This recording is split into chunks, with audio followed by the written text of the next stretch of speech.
नमस्कार विद्यार्थी मित्रांनो, मी अथर्व आज तुम्हाला सांगणार आहे युनिटचं कन्वर्जन कसं करायचं। तर आपल्याला काही तर युनिट्स दिलेले आहेत, तर आपण ते वाचून घेऊयात। Kilometre, hectometre, decametre, metre, decimetre, centimetre आणि मिलीमीटर। तर इथं आपल्याला मीटरचं कन्वर्जन सेंटीमीटर मध्ये करायचं आहे। तर आपण इथं 9 लिहून घेऊयात, 9 आणि इथं 2 घर पुढं जायचं आहे म्हणून 0 लिहून घेऊयात। 2 घर 0 लिहिले, इथं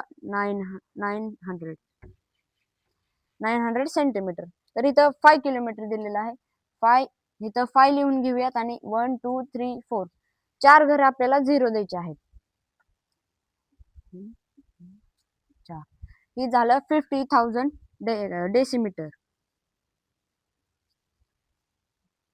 तर 7 मिलीमीटर, तर आपण इथं 7 लिहून घेऊयात आणि 3 घर आपल्याला 0 द्यायचे आहेत। 3 आपण उलटा आलो आहे म्हणून आपल्याला इथं पॉइंट द्यावा लागेल, डेसिमीटर म्हणून 7 मीटर। तर 3 हेक्टोमीटर, 3 इथं लिहून घेऊयात आपण आणि एक घर पुढे जायचं आहे आपल्याला आणि इथं पण आपण पॉइंट देऊन घेऊयात 0.3 किलोमीटर।